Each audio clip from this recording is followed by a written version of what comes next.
Tuhan dan mendengarkan firman. Tuhan, kami buka hati kami untuk Engkau penuhi dengan roh-Mu, penuhi dengan firman-Mu. Berbicaralah kepada kami ya Tuhan, kami siap mendengar. Di dalam nama Tuhan Yesus Kristus kami berdoa. Haleluya. Amin. Shalom. Puji Tuhan, kita bisa bersama-sama kembali. Baik, kita akan bersama-sama mendengar firman. Bisa saya kelihatannya ini ada masalah.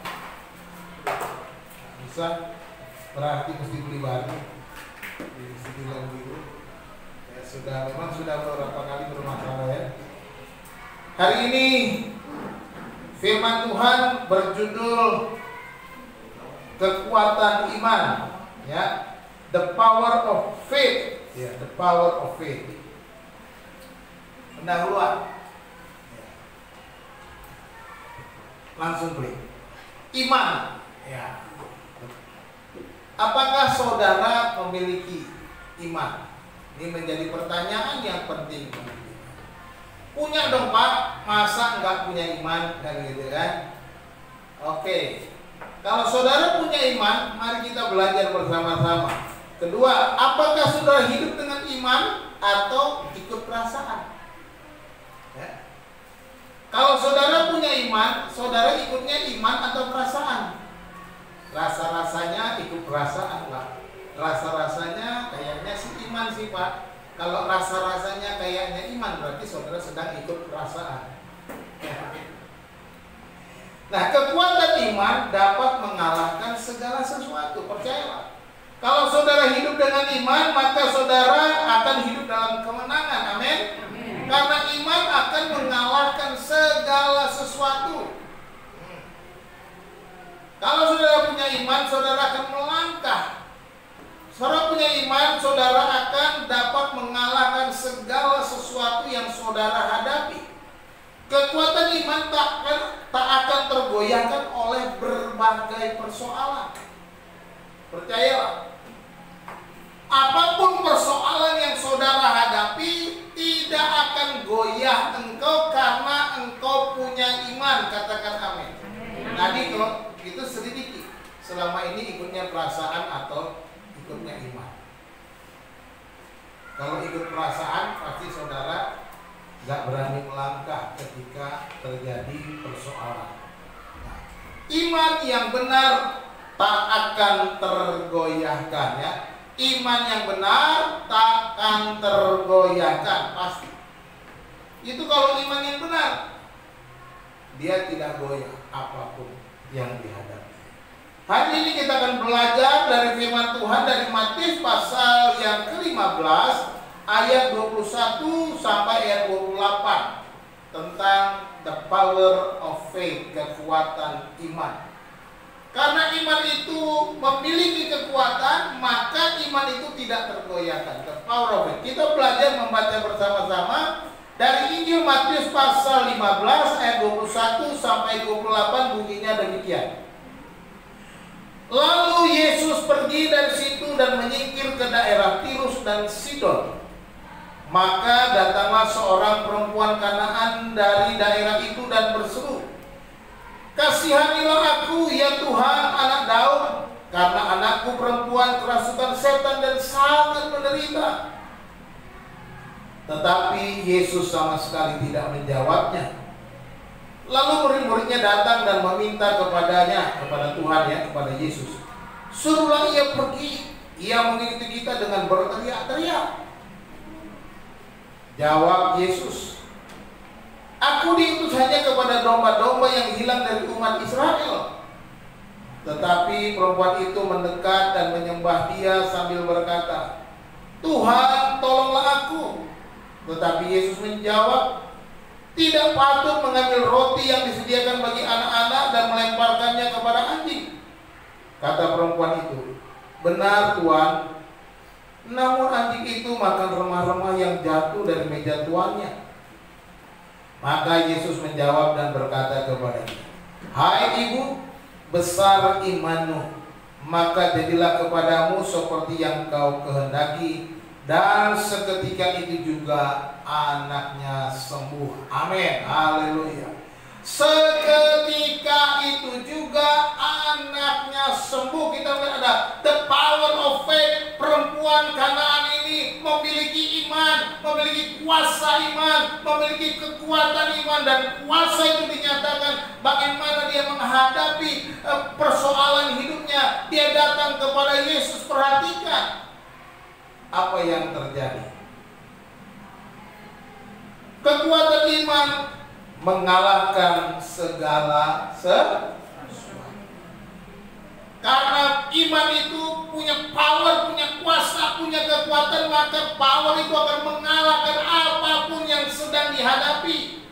Demikian juga kita, kalau kita punya iman, hadapi, karena ada power of faith. Yang pertama, iman mengalahkan rintangan. Ingat baik-baik. Rintangan-rintangan akan dikalahkan kalau engkau punya iman. Imanmu akan mengalahkan semua rintangan yang engkau hadapi. Ayat 22-23 bilang gini, maka datanglah seorang perempuan Kanaan dari daerah itu dan berseru, kasihanilah aku ya Tuhan anak Daud, karena anakku perempuan kerasukan setan dan sangat menderita. Tetapi Yesus sama sekali tidak menjawabnya. Lalu murid-muridnya datang dan meminta kepadanya, suruhlah ia pergi. Ia mengikuti kita dengan berteriak-teriak. Iman mengalahkan rintangan. Perhatikan perempuan ini. Apa yang terjadi? Ya.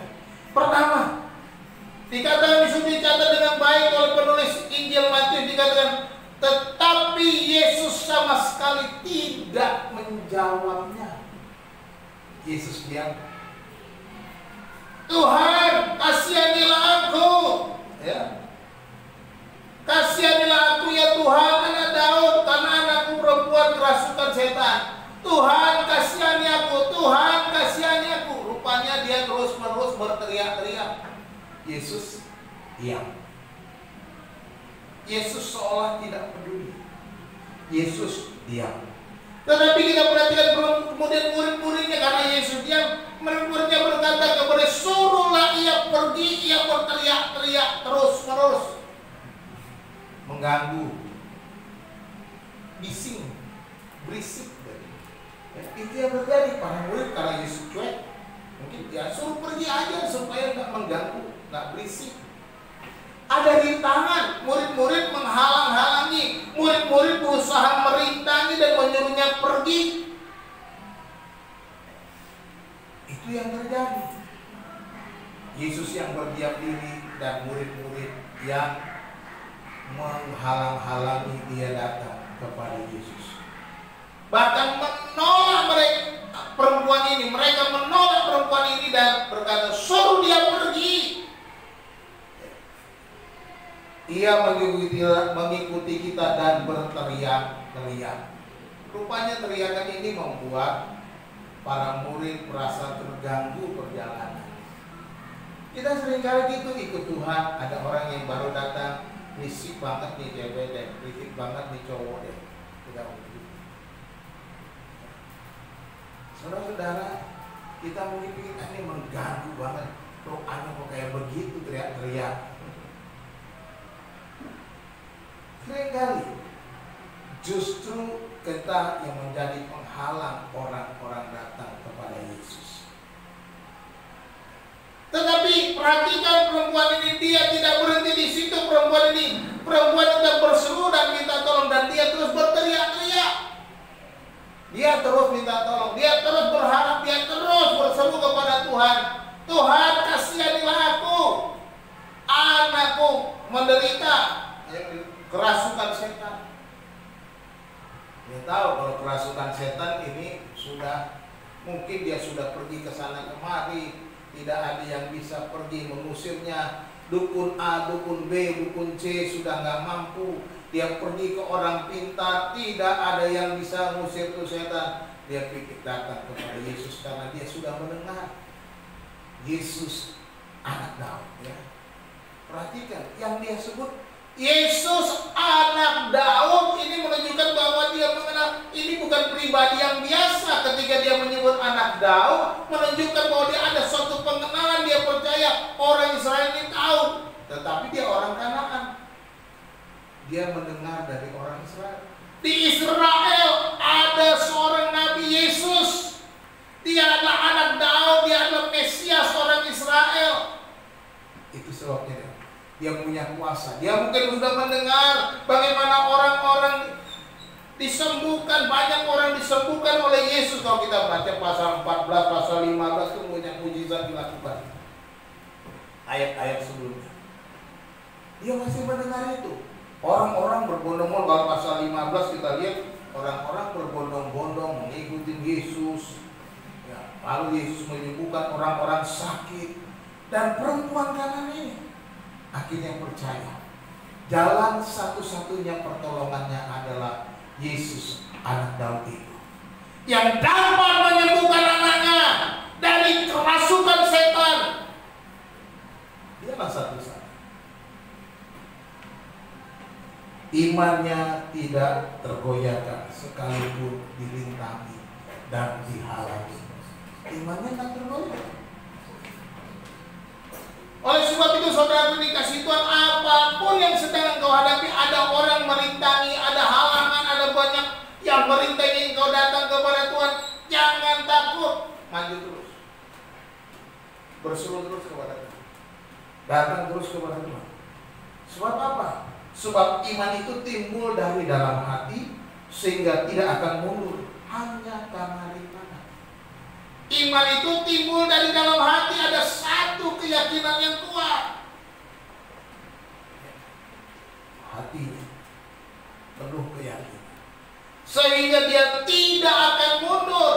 Kalau engkau punya iman, engkau tidak akan mundur selangkah pun.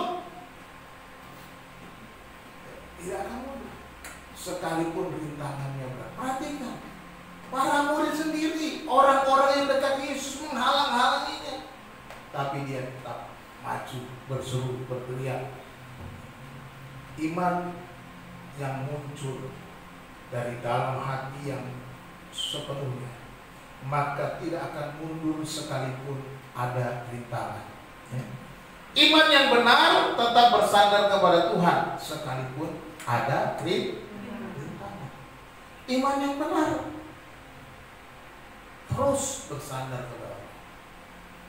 Jadi coba ingat kembali kehidupan kita. Ketika kita menghadapi persoalan, ketika kita menghadapi sakit penyakit, ketika kita menghadapi krisis finansial, krisis ekonomi, apakah kita melangkah dengan iman? Aduh, bagaimana ini ya? Besok mau bayar kontrakan, uang belum ada. Besok saya mesti bayar SPP, uang belum ada. Besok saya mesti bayar listrik, nunggak lagi, kena denda. Banyak kita khawatir, khawatir. Akhirnya hidup kita dipenuhi dengan kekhawatiran, rintangan. Akhirnya ada yang bilang, percuma lo doa-doa, percuma lo ke gereja, percuma lo ikut Tuhan, tapi kamu gak bisa memenuhi apa yang kau perlu.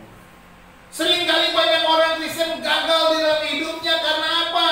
Karena dia tidak mau terus maju dengan imannya. Dia melangkah tapi dia takut, dia melangkah tapi dia mundur, dia melangkah tapi dia kemudian berbalik kembali. Dia pikir, sudahlah, mungkin Tuhan gak tolong aku. Dia mundur. Ya, seperti perempuan ini, dia tidak mundur. Sekalipun Tuhan bilang, murid-muridnya bilang suruh dia pergi, Tuhan berdiam diri, tapi dia tidak mau mundur. Ya. Jadi iman yang benar tetap bersandar kepada Tuhan sekalipun ada rintangan. Itu yang pertama yang harus kita ingat.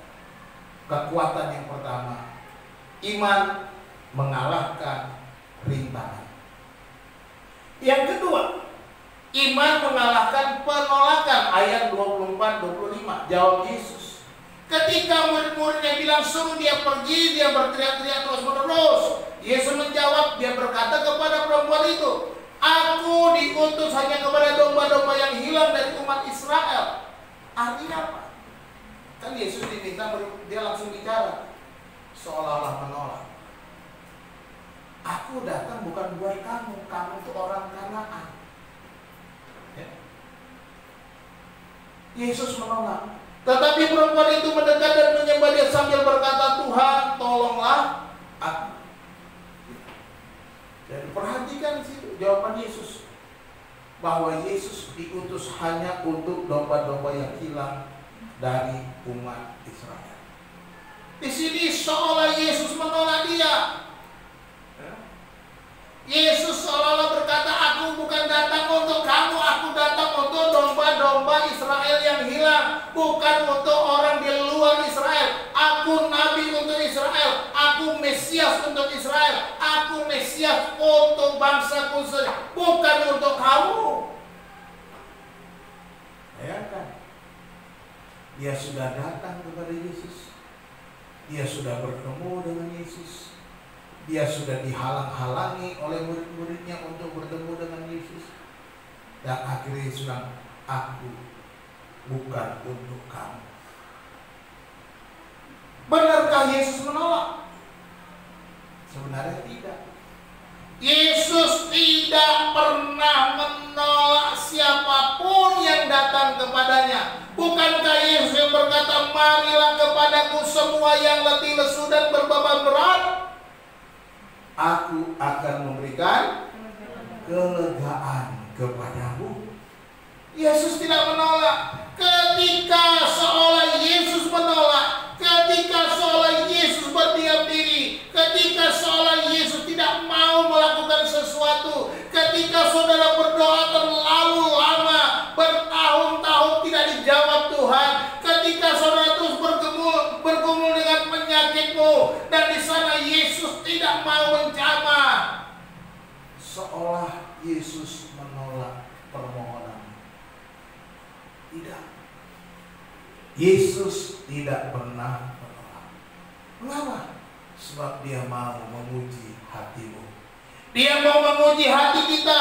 Dia mau menguji iman kita. Iman, putra. Dia mau menguji iman kita. Hati kita diuji, iman kita diuji. Sejauh mana kita beriman? Sejauh mana hati kita terganggu apa tidak dengan apa yang terjadi dalam kehidupan kita? Perempuan ini juga begitu. Aku datang untuk domba-domba Israel yang hilang. Saudara-saudara dikasih Tuhan, kita patut bersyukur. Memang Mesias itu datang untuk Israel, tetapi sekarang di masa anugerah ini, dia telah membuka hati untuk semua orang, semua bangsa, segala bangsa. Dia menerima segala bangsa. Setiap orang yang mau menerima dia, yang datang kepada, tidak akan pernah ditolaknya. Dia mau menguji, seperti apa engkau akan beriman? Apakah engkau akan mundur? Apakah engkau akan pasrah, merasa sudahlah, aku tidak mau lagi ikut Yesus. Aku gak mau lagi ke gereja, aku tidak mau lagi berdoa, aku tidak mau lagi baca Alkitab karena percuma. Bertahun-tahun kok gak bisa, gak ada Tuhan tolong. Wah, hati-hati saudara. Ya. Ketika doamu lama tidak dijawab, Yesus tidak menolakmu. Ya. Walaupun doamu dijawab terlalu lama, Yesus tidak menolak kita. Tidak pernah. Perhatikan, pergumulan saya cukup lumayan di masa pandemi sekarang ini. Sakitnya bolak-balik, ya. Masuk rumah sakit sebentar, keluar lagi, masuk lagi, keluar lagi, masuk lagi. Sebulan 2 kali. Keluar 1 minggu, masuk lagi. Keluar 1 minggu, masuk lagi. Langganan. Akhirnya rumah sakitnya pun pindah-pindah supaya cari yang bisa menyembuhkan aja pikirannya begitu. Ya. Berdoa nggak? Ya berdoa. Ya. Saya berdoa kepada Tuhan. Malah waktu saya udah pasrah, udah sakit banget itu, saya udah berserah. Terserah Tuhan lah. Kalau hari ini saya mau dipanggil, panggillah. Udah berdoanya udah begitu. Sakit-sakitnya. Ya. Tapi saya nggak putus asa. Saya masih ingat jemaat Tuhan. Jemaatnya belum apa-apa. Ya, saya masih ingat saudara semua. Saya doakan saudara, Tuhan tolong saya supaya bisa melayani mereka lagi. Cuma itu. Tuhan tolong berikan saya belum buat apa-apa buat Tuhan. Saya belum mempersembahkan yang terbaik buat Tuhan. Belum ada yang terbaik.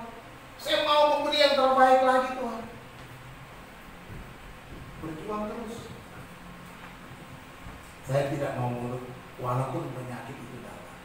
Sudah keluar dari rumah sakit pun masih sakit-sakitan. Tapi puji Tuhan, haleluya, hari ini saya merasakan sehat luar biasa. Segala macam, ya. Tuhan nggak pernah menolak.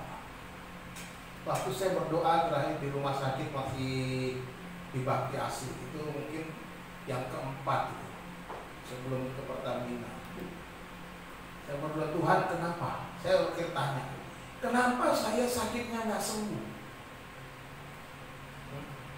Kenapa saya sakitnya nggak sembuh Tuhan?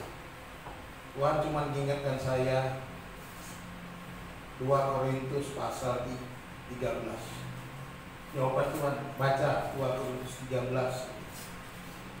Coba ada yang bisa bantu saya, 2 Korintus 13 ayat 4. Itulah jawaban Tuhan buat saya. Ada yang bisa baca 2 Korintus 13 ayat 4? Karena sekalipun ia telah disalibkan oleh karena kelemahan, namun ia hidup karena kuasa Allah. Memang kamu adalah lemah di dalam kami. Dia. Memang kami, bukan kamu. Memang kami adalah lemah di dalam Dia, tetapi kami akan hidup bersama-sama dengan Dia untuk kamu karena kuasa Allah. Itulah jawaban Tuhan. Karena sekalipun ia, Yesus, telah disalibkan oleh karena kelemahan, namun ia, Yesus, hidup karena kuasa Allah.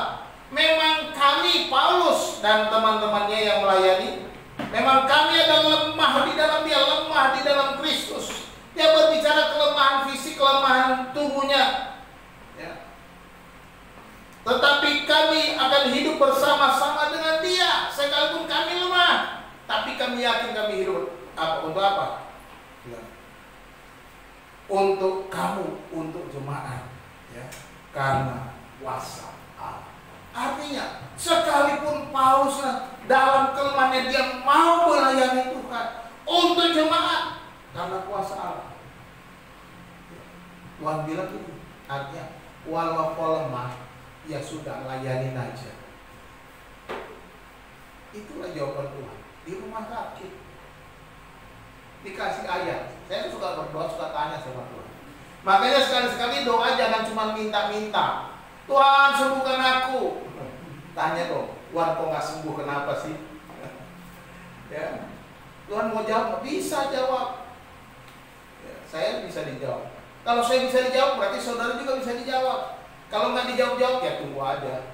Seperti perumahan, maju terus. Dijawab-jawab, maju terus. Jadi kita perhatikan, iman mengalahkan rintangan, iman mengalahkan penolakan. Yesus ingin kita hidup dengan iman sepenuhnya bahwa Dialah jawaban dari seluruh pergumulan kita.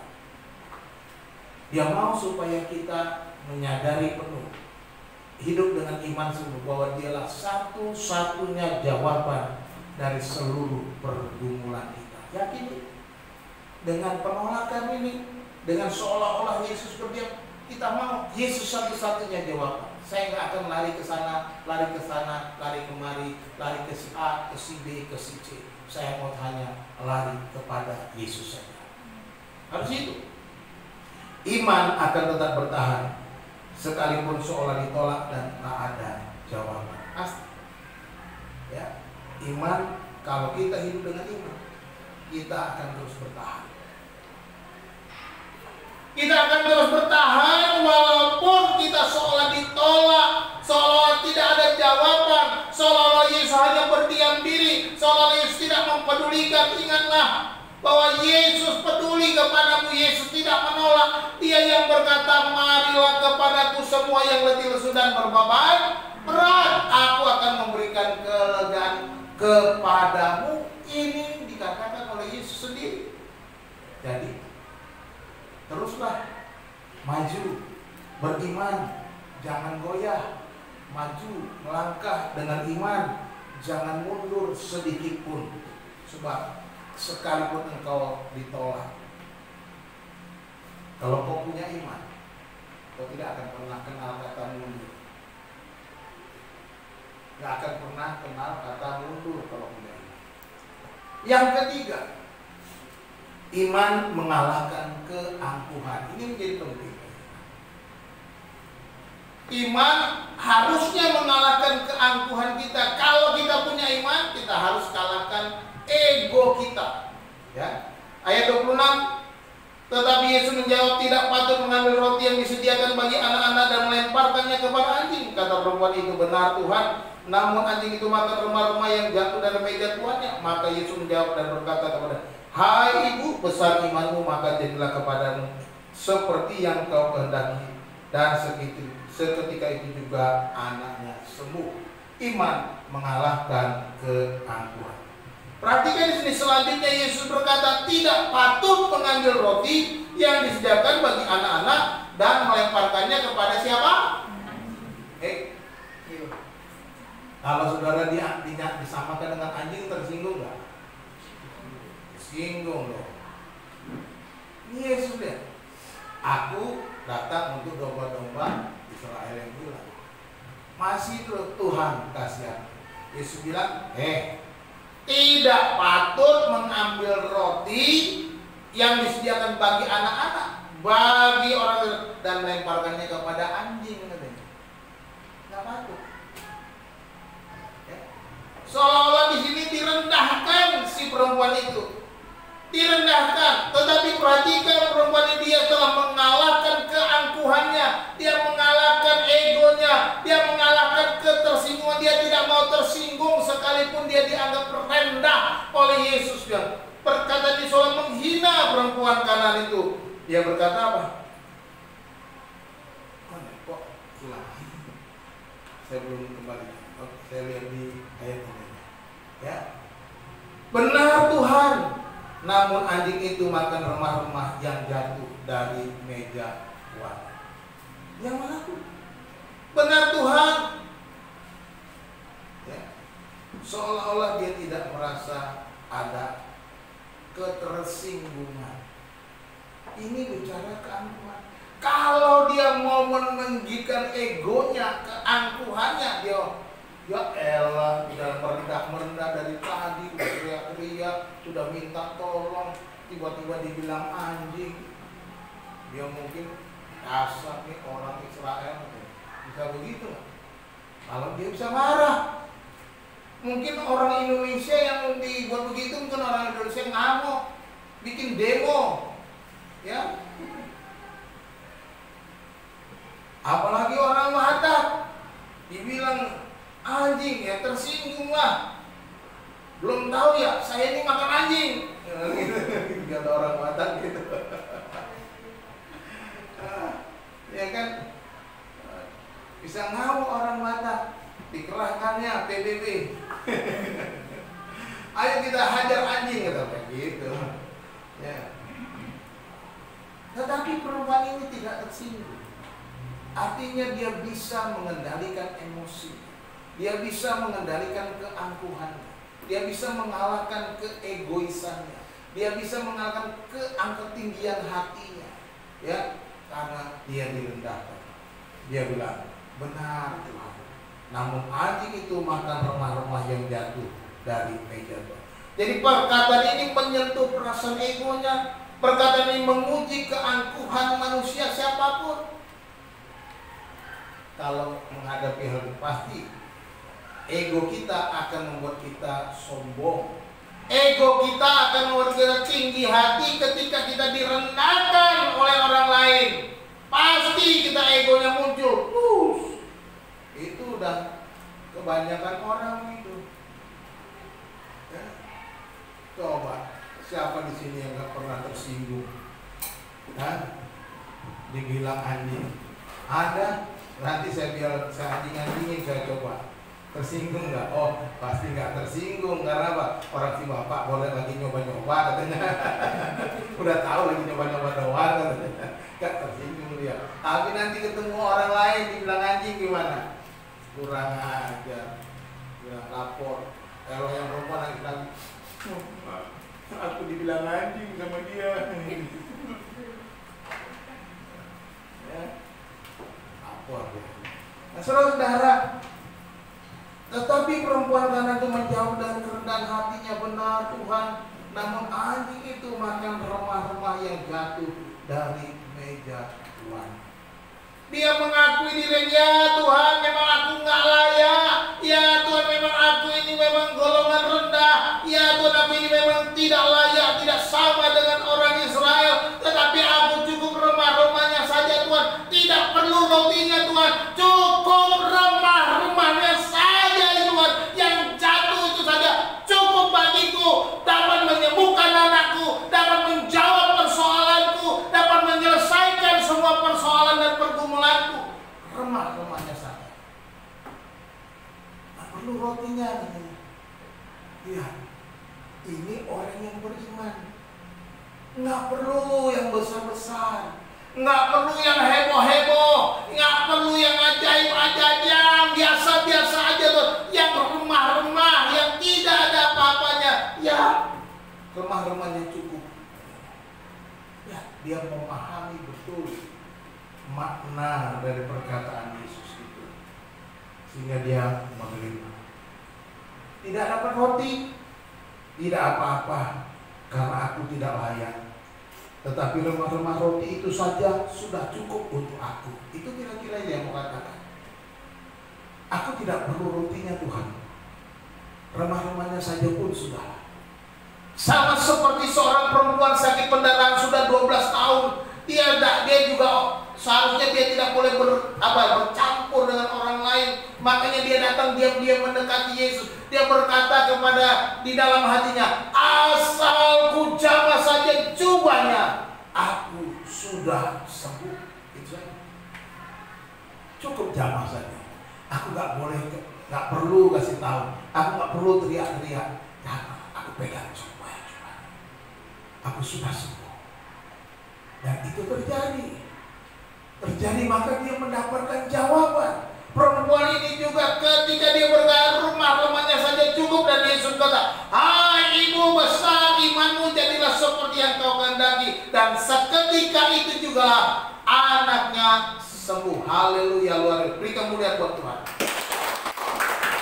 Nah, terkadang jawaban dari Tuhan tidak kita sangka, tetapi semua itu mendatangkan kebaikan. Jawaban Tuhan menyakitkan di sini sepertinya, tetapi mendatangkan kebaikan kalau kita bisa mengalahkan ego kita.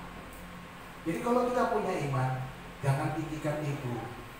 Artinya mauku terus. Ya, perempuan ini tidak mengharapkan maunya. Ya, dia bilang udah Tuhan, remah-remah itu nggak apa-apa. Ya, dia bilang, maumu aja Tuhan, apa saja Tuhan, serserah kamu Tuhan, apa yang kau perbuat untuk aku, apa yang kau berikan untuk aku terima. Tetapi kita kebanyakan maunya, Tuhan pokoknya mesti begini, kalau nggak begini aku nggak mau gereja lagi. Tuhan pokoknya mesti begini, kalau nggak begini aku nggak mau ikut Tuhan lagi. Ya terserah, kata Tuhan gimana? Hati-hati kalau Tuhan terserah kamu. Tak mau ikut nggak apa-apa, rugi sendiri. Saya mau kasih tahu, Kalau saudara ambil keputusan tidak mau ikut Tuhan, saudara yang rugi. Saudara yang rugi sendiri kalau saudara tersinggung. Dah, meninggikan ego. Kita perlu kalahkan ego, keangkuhan kita. Ingin dihargai, ingin dihormati, ingin diangkat, ingin ditinggikan. Lupakan itu. Rendahkan dirimu di hadapan Tuhan. Biarkan Dia melakukan kehendaknya untuk hidupmu. Ketika saya sakit itu salah, saya cuma tanya, Tuhan kenapa sih? Saya udah biarin aja lu sakit, yang penting kau melayani. Gitu aja. Jawaban itu yang diberikan. Ya. Saudara tahu, ketika diberi ayat ini, saya ingat ayat ini ayat yang sudah diberikan pada saya waktu kelas 3 SMP. Waktu saya CD di gereja. Ayat CD saya ternyata ini. Jadi saya selalu berkata, wah, ternyata CD saya menubuatkan pelayanan saya akan dalam kelemahan-kelemahan. Tapi ya nggak apa-apa. Dalam kelemahan aku mau untuk Tuhan. Dalam kelemahan, dalam kesusahan aku mau untuk Tuhan. Pokoknya aku serahkan diri seperti manusia. Makanya sekalipun katanya manusia batin yang kita semakin merosot, tapi manusia rohani yang kita semakin diperbarui dari hari ke hari. Itu yang harus terjadi.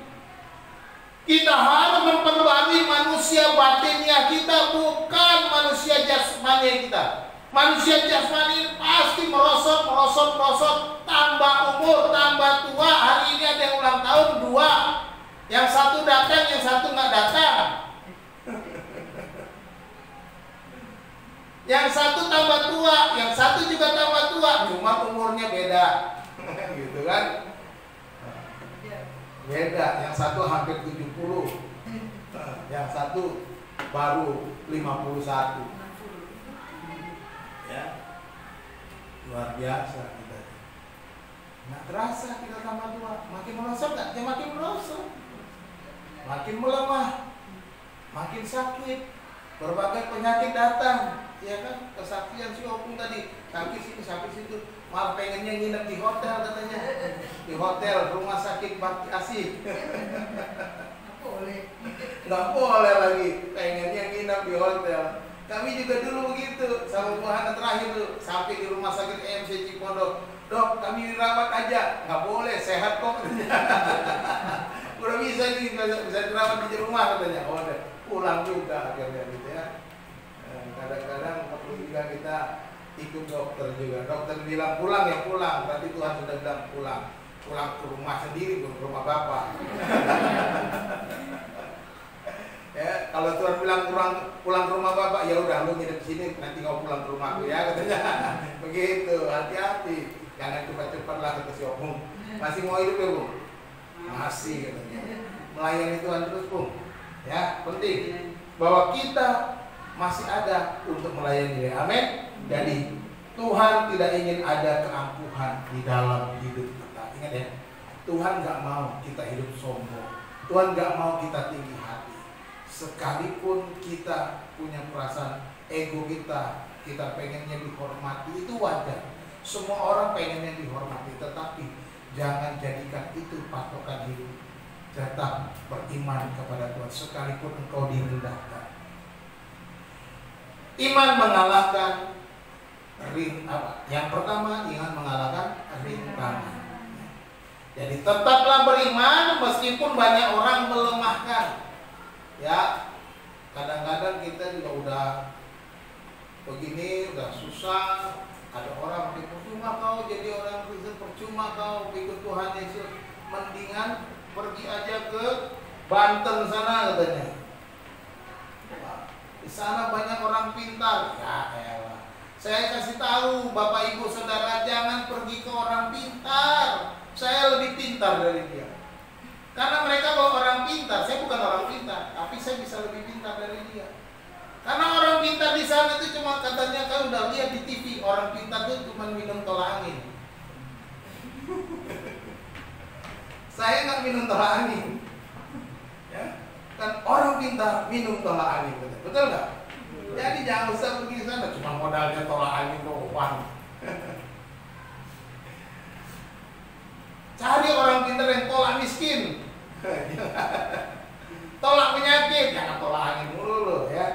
Jadi tetap beriman walaupun ada rintangan, ada orang yang melemahkan, ada orang yang mengganggu perasaan kita, tetap maju terus. Yang kedua, iman mengalahkan penolakan, tetap beriman meskipun Tuhan seolah tak menjawab doa. Ya, seolah tak menjawab doamu, seolah-olah Tuhan menolak. Ya, tetap aja beriman apapun yang kau butuhkan. Dan yang ketiga, iman mengalahkan keangkuhan. Jadi tanggalkanlah keangkuhan dan tetap percaya Tuhan menyediakan apa yang kau perlukan sesuai dengan iman. Tuhan akan menyediakan sesuai dengan imanmu. Jadi jangan sombong. Harus merendahkan diri di hadapan Tuhan. Amin. Tuhan Yesus berkata, Markus 11 ayat 24, karena itu aku berkata kepadamu, apa saja yang engkau inginkan ketika engkau berdoa, percayalah bahwa engkau telah menerimanya dan engkau akan memilikinya. Ini iman. Berdoa dan percaya engkau akan memiliki. Tuhan Yesus memberkati kita berdoa. Bapa di surga, terima kasih kami boleh mendengar firman-Mu. Kami boleh dikuatkan kembali, disegarkan kembali. Ada kuasa iman yang Tuhan berikan. Orang-orang beriman akan terus berjalan ketika ada rintangan. Orang-orang beriman akan terus melangkah ketika ada penolakan. Orang-orang beriman akan terus merendahkan diri ketika direndahkan dan tidak akan meninggikan diri. Terima kasih Tuhan untuk firman-Mu pada hari ini. Biarlah Roh-Mu yang kudus ya Tuhan terus menguatkan kami supaya kami berjalan dengan iman kami. Memiliki iman yang hidup, iman yang menang, iman yang tangguh menghadapi semua persoalan. Terima kasih Bapa. Hamba-Mu berhenti berbicara, biarlah Roh Kudus Engkau terus berbicara kepada kami semua ketika kami melangkah dalam kehidupan kami sehari-hari. Terpujilah Tuhan. Di dalam nama Tuhan Yesus kami berdoa. Haleluya. Amin.